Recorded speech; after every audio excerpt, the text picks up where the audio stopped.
Hi everyone, and welcome to Farmside, the show where we go into the science and education behind farming.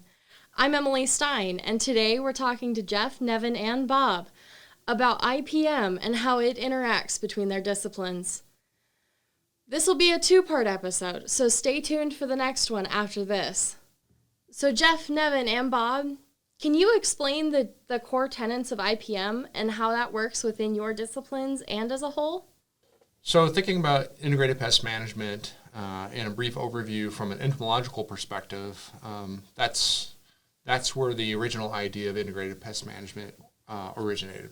Was as we talked about in a previous episode, some of the early work in the late 40s and early 50s by entomologists in California were looking at trying to find ways to integrate ecological aspects of insect pests, biological aspects of insect pests, and their management together into more of a unified principle, which then eventually evolved into developing economic decisions into those basic principles of IPM as well that they developed over time. And so as a discipline, generally we use insect numbers as a proxy measure to determine the injury potential of a given crop to a particular insect species, and then we use those numbers to make a decision as to whether or not we should be concerned about resulting injury, that it would be economically damaging or not, as we talked about before, if it's going to reach an economic injury level or exceed it, and then use those economic parameters that are incorporating insect numbers to make recommendations for producers or land managers. Well, a lot of it, I think, is your definition of integrated pest management. But for me, it's where you're using multiple sources of like, for example, to manage a disease. You're not just sticking with one particular one, depending on one. You're looking at an integration of multiple different isolates or multiple different forms of management. One of the examples, I guess, would be the combination of genetic resistance and fungicides, say in Cercospora leaf spot. So that's one particular example of that.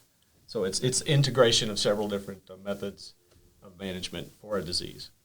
So in weed management, you can't really you can, like in rangeland situations or natural areas, or when you have an invasive pest, like you can scout for those. But in an agronomic field, you can't really scout for weeds. They're going to emerge as soon as the crop emerges, and generally preceding the crop, you're going to be wintertime. So it's very difficult to scout for weeds. So we don't really do a weed scouting system. Like they would do with an entomology. And the other thing with weeds is, except for extremely rare cases, the number of weeds present in a field is always enough to cause an economic injury. And so there's never going to be a situation where you just don't control the weeds. So we can't really scout, and we can't really, it's very difficult to model, should you or should you not do any weed control. So you're definitely going to be doing weed control. So with integrated weed management, it really is just using as many practices as possible or as needed, with the goal of reducing herbicide use. So the idea is not to reduce weed control, it's to reduce herbicide use. And that's sort of what defines integrated weed management.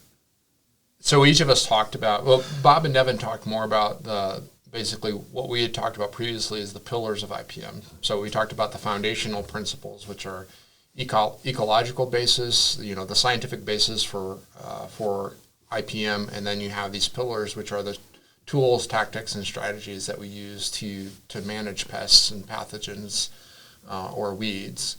Nevin pointed out that in weed management, it's pretty specialized. You don't really scout for weeds. Not that you necessarily can't, but if you did, you'd be too late. Yeah, and so.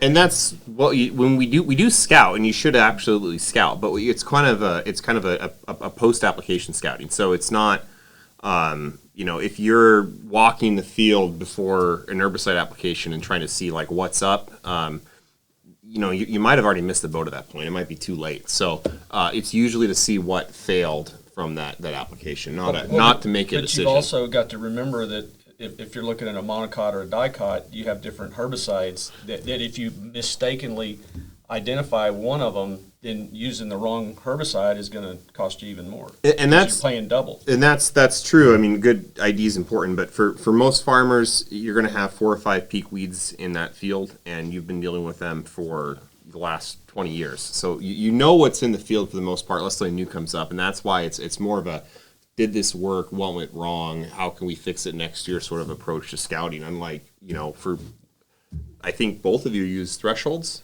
for your application. To some For extent. many of them, Right. not in every case. For a lot of our BT corn traits, we don't necessarily scout and make a decision before the season starts as to whether or not we're going to use that given tool or tactic for its management. And so from that perspective, for insect management, it is very similar to weed management. Growers making the decision, probably a year before when they're buying the corn as to whether or not they need cornworm resistant trait or lepidopteran trait in the corn, and then planting it really just based on field history, which actually is pretty similar to weed management. Yeah. You make decisions based on field history, not necessarily within the season. Well, same thing with us with the root pathogens or soil-borne pathogens. Those things aren't going anywhere. Mm-hmm. In certain fields, you may have run into several different problems that are not going to go away, and so you need to remember that the next time that field is cropped. But, both us and plant pathology, do have some advantages for those insect pests where, we can determine either through forecasting that you might use for a certain plant disease or as an insect, maybe it doesn't develop every year, but you have, it's not always methodology it's not always and too sampling late. procedures. So, Right. yeah, sometimes it could be, but not like the situation where you're already too late. Where you may be able to zoom in at a particular time of the season where you may not have to treat every year.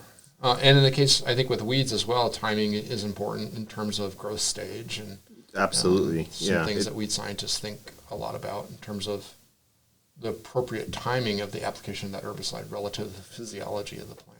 And sometimes we get tangled up in there. So a lot of dry beans, for example, it might not be the best time to spray an insecticide, but it's the right time to put a post-emergent herbicide in. So the farmer's going to compromise on one of those and might not be getting all the benefit or even any benefit for controlling one of those pests. And so sometimes we contradict each other as well.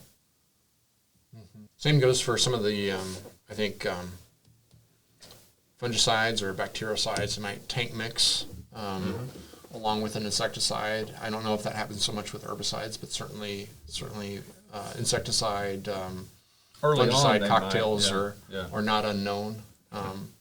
And you see that with seed treatments as well. They'll try to, there are build multiple methods and strategies for coating a seed with an insecticide packaged along with early season fungicide. Again, a lot of those decisions I think are based on most optimistically are based on field history. Right. But sometimes they're cultural decisions as well. We'll be continuing this talk in the next episode, asking if IPM is sustainable and their general thoughts on the topic. Join us next time as we continue discussing integrated pest management strategies and whether or not we think it can be sustainable. Be sure to subscribe to this channel, follow us on Twitter at the Farm Sci-Ed, or visit our website at farmsci-ed.com for transcripts and other episodes. Have a good one.